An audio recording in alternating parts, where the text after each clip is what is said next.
Before he became a legend, before he crushed the mighty Persian Empire, Alexander the Great faced a brutal test. Not in Persia, not in Egypt, but in the rugged mountains of what is today Albania. And this test nearly ended his reign before it even began. This is the story of Pelium, Alexander's first real struggle, and some say his first defeat. The year was 335 BC. Alexander had just taken the throne of Macedon after the assassination of his father, Philip II. The empire was unstable and rebellions were sparking across the regions. To the north he was still dealing with the Danubian tribes, but then, urgent news arrived. The Illyrians were rising. Led by Cleitus and Glaukias of the Taulantii tribe, the Illyrians had taken control of Pelium, a vital mountain pass between Illyria and Macedonia. If Alexander lost this route, he could be cut off from Greece entirely. And worse, Athens and Thebes were already beginning to stir in revolt. Alexander had to act, and fast. With 23,000 men, Alexander marched across treacherous mountain paths.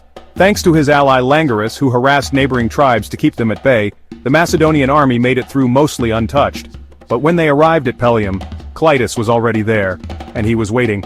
In a chilling pre-battle ritual, Cleitus sacrificed 3 boys, 3 girls, and 3 black rams to the gods, a grim warning of what was to come. Pelium wasn't just a fort, it was a fortress surrounded by steep heights, all held by Illyrian troops. Alexander struck quickly, capturing nearby heights, but then, things took a turn. King Glaukias arrived with reinforcements. Suddenly, Alexander was outnumbered, trapped in the plain, surrounded by hostile terrain and dangerously low on supplies. For the first time, Alexander faced the real possibility of defeat.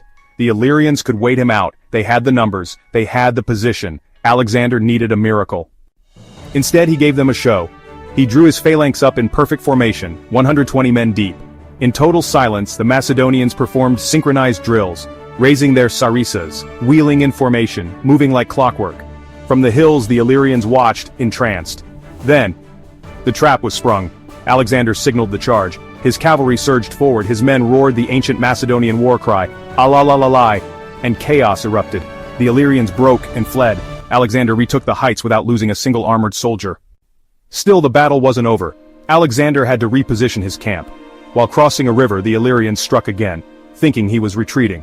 But Alexander turned his men around midstream and counterattacked. Then, under the cover of night, he launched his final assault. With only a portion of his army, he stormed Pelium, catching the Illyrians asleep. A brutal slaughter followed. The settlement was burned, but the pass was his. Pelium was won. The Illyrians surrendered, swore loyalty, and for the moment, the northern threat was silenced. This wasn't a glorious victory, it was a desperate, cunning, and hard-fought campaign. And it taught Alexander a vital lesson, one he would carry with him all the way to Babylon, that even the greatest conquerors bleed. Thanks for watching. If you enjoyed this story of strategy, survival, and ancient warfare, be sure to like, subscribe, and hit that bell icon for more epic battles from history. Drop a comment.